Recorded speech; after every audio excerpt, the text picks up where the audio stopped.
Hi, I'm Tim Scheib, husband of one, father of five, realtor, and this is Behind the Sign. Today, well, first off, I want to talk about my coffee mug. I had a client give me this coffee mug the other day. It looks just like the ones that I have with our logo on it, except this one, she knows I'm an outdoorsman, has antlers on it, and right in the middle it says, Best Buckin' Realtor. That's amazing. So this is my new coffee mug. I'll probably be keeping this one around for a while. All right, today I'm talking about values. How do people come up with a value on a property? How do realtors do it? How do other people do it? What are the different ways? What do you see out there? And how do we as agents handle that? So the first thing that happens when I go into a listing appointment, they bring up the neighbor's house, the house down the street. That house sold for $300,000 and mine's better than that one. That is the most common thing that we hear when we go in to list a house. And I don't know why, but it seems like everybody compares their house to the neighbor's house that sold, even if it's a different style. So I will address that, how we can do a market analysis without using the neighbor's house. Because honestly, a lot of times pride gets into it, and pride in your house is great, but sometimes that doesn't really reflect in the value of the home. All right, so there are three main ways that I've always said you come across that you can see values out there. This is in the old days. So when I first started in the business, first thing is the assessor. What is your house assessed for? Well, that assessment is used just for tax purposes. The lower the assessment, the better, because that means you're going to pay less in taxes. And so when I go into a house and someone says, well, my house assesses for this, I say, okay, when was the last time the assessor was through your house? Well, they haven't been. Okay, well, then they don't know the value of your home. So they're just purely working off statistics. And sometimes those are way behind. I know here in Ankeny, where I live, the assessor came through and raised everybody's taxes by values by 10 to 20% because they didn't do it for the previous 4 years. And everybody got really mad. And I'm like, well, you shouldn't be mad because the previous 4 years where they never gave the adjustment, you were paying less in taxes. So now you're paying a fair share. I guess it's okay you didn't pay for it the previous 4 years. So that also shows you that the assessor is usually behind the gun a little bit. And then you have an appraisal that is done by the banker, and that is what how the bank determines how much money they're willing to lend on a property. And then there's a competitive market analysis, what we do. So in the past, that's what we dealt with. Those are the things that we go into a listing appointment. We have to discuss typically all three of those because you go into a client's house and they're like, well, we had a refi 2 years ago and the appraisal was this amount. And I'm going to talk why that may not matter so much. But in today's world, it's totally different.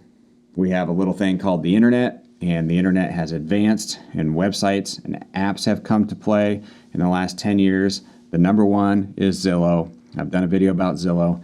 Zillow has that little thing called the Zestimate. So now not only do we have the house down the street, we have the assessor, and we also have the Zestimate. So I'll go into a house and immediately they'll start talking about the Zestimate. They used to talk about the assessment. They still do, but now it's a Zestimate first. And I say the same thing. When was the last time Zillow walked through your house? Well, they haven't. I'm like, well, that's just something that you just can't depend on. The Zestimate, it can be right on the money. It can be $20,000, $30,000, $50,000 low, $20,000, $30,000, $50,000 high. They haven't been there. They don't know the neighborhood. They don't know what you have in your home. A lot of times they don't know if you have the finished basement, if it's not on the assessor page. There's so many different factors that this estimate they just can't take into account if they've never been there. So again, that is purely a statistics ran application that comes up with the numbers based on the houses around it, the houses that have sold around it. But again, if they haven't been in the house, they don't know the updates that you've done, or if 3 houses in your neighborhood have sold and they weren't taken care of, that's going to affect your value, even though you have taken care of your house. I'm not saying a rundown neighborhood. I'm just saying a couple houses that needed new flooring and paint. Those are some of the things that we just have to look at as agents when we go in. So you've got house down the street, assessor, assessment, you have this estimate, then you have appraisals. Now, this is something that's pretty important to talk about because there are 2 kinds of appraisals. There's a refi appraisal, and then there's the new purchase appraisal. Refi appraisal, I've had clients, here, a prime example. I had an agent, I sold a house really fast, and the agent texted me and said, well, why did you come up with that number? Do you have comps for me? And I'm like, what are you saying? Did we overprice it? It sold in a day. And he's like, no, the opposite. I'm listing the house next week, 2 doors down. And he said he was listing it for $100,000 more than mine. And I looked at it and I'm like, well, there's got to be a difference. Is it a 2-story? Does it got more square footage? It was actually smaller. And I'm like, oh, brother, that's crazy. I showed him all the comps, and the comps showed my number was dead on. We sold it, and we are very confident with our number. So he goes, well, the problem is the sellers had their house refied last summer, and the appraisal came in at $550. I'm like, okay, there we go. That's the problem. That's a refi appraisal. When I go into the bank and let's say I want to do a cash out, let's say that I want to put a pool in and I have $200,000 equity in my house, so I'm going to do a cash out refi. Well, I tell that lender, here's what I need it to come in at for me to get this to work. And then that lender tells the appraiser, and the appraiser goes out and does her job. An appraiser on a refi appraisal could very well use new construction. Well, if your house is resale and you're using new construction, sure, you're going to get a big difference. It could be $50,000 difference. But I just sold a custom that was bigger than that house with a 4-car garage, not a 3-car garage, for $485, and somehow this house, they think it's worth $550 based on the refi appraisal. So something was wrong with that appraisal to begin with, but refi appraisals can be off because they're trying to hit a number for the banker so they can give you the loan. Now, on the flip side, a new purchase appraisal, sure, they have the purchase price in there, and the appraiser's going to do the appraisal, and they're going to try and get it to match that purchase price. And very rarely do they go much above that purchase price. Even if the house is worth more, they're not going to go way over it because they just don't want to get flagged. The government watches the appraisals pretty good.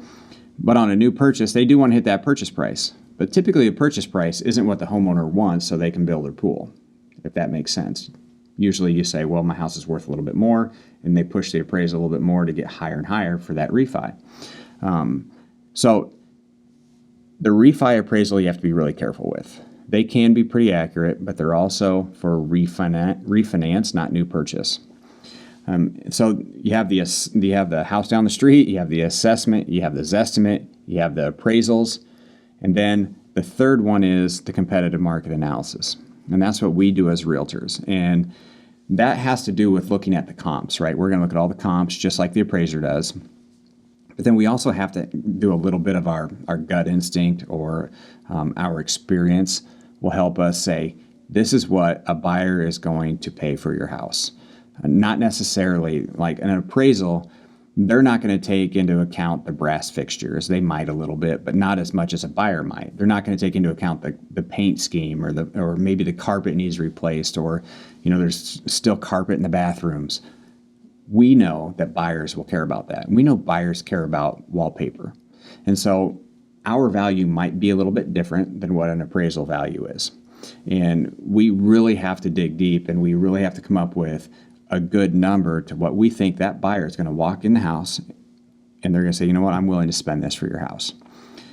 A lot of times I'll have best case scenario and worst case scenario. And what we try and do is we try and price it as aggressively as possible. Now, more than ever, it's important for you to hit the right price.